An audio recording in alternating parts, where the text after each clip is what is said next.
like the drag queen story time. Why do my kids, I mean, now of course my kids have never seen this. Why is that okay?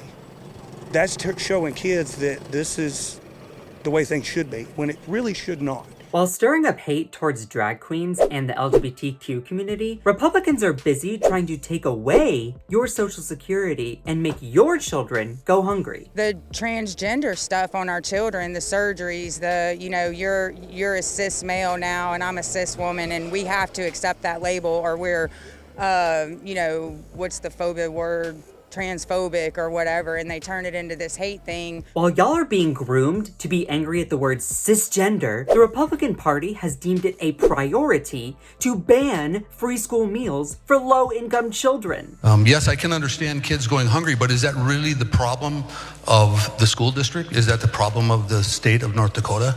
I don't believe that it is our responsibility to carry on a program in excess of what the federal government already does. Where does it stop? And this is the part where you say, oh, Scott, that's only one lawmaker. Mr. President, I have yet to meet a person in Minnesota that is hungry.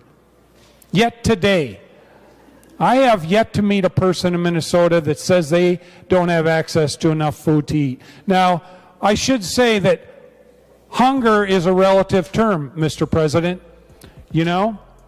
I had a cereal bar for breakfast. I guess I'm hungry now. So they don't want to feed poor, hungry children. Republicans aren't that bad, right? And we need to deal with Social Security because 2034, 24% benefit cut. And secondly, for people in their 30s and 40s, we need to consider, raising the retirement age.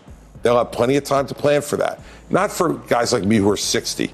But for people in their 30s or 40s, you have time through your 401k and your IRA. Take away my hard-earned money that I put into Social Security, that I put into this system through my taxes. Oh, but that's not as important as them queers down the street with pink and blue hair listening to Billie Eilish. The worst thing about the woke stuff is that they're pressing it down our throats and they won't just have their thing and let everybody be. I'm going to ask you for a specific. Tell me a specific where it's being pressed down, an actual example. I don't know, because it's the media too that's making it bigger, and they're pushing the drag queens into the school. They're pushing gender affirming surgeries at very young ages, where I couldn't even go get a tattoo or smoke a cigarette when I was 16. They're chopping off body parts of little bitty kids. Do you see the disconnect here? They would rather waste their vote on hating trans and LGBTQ people's mere existence rather than doing what's in their own financial interest by protecting their hard-earned money they put into Social Security and feeding their own children. One more clip. The bills, you now get to see them before you ever vote on them. And now we're cutting. And you know what? I'm going to make some people uncomfortable by doing that, but I'm not going to give up on the American people. We only got to look at 11% of the budget to find these cuts. We have to look at the entire budget. The majority driver of the budget is mandatory spending.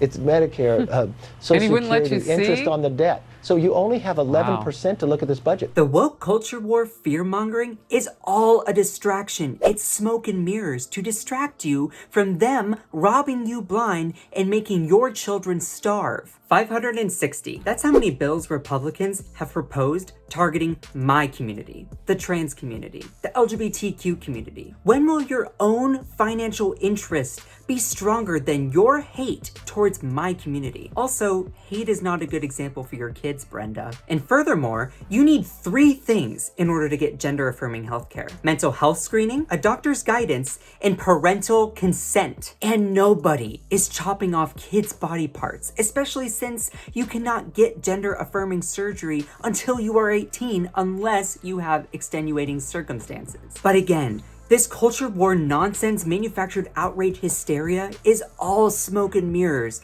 meant to distract you from your own party robbing you blind, stealing your hard-earned Social Security, and starving your children. So really, who are the real sheep here? Also, my name is Scott Johnson. You can find more of me on my YouTube, which is in the description below, as well as my TikTok. We reached 71,000 followers as of this morning. And most importantly, do not forget to smash that subscribe button to the breakdown. You know you want to.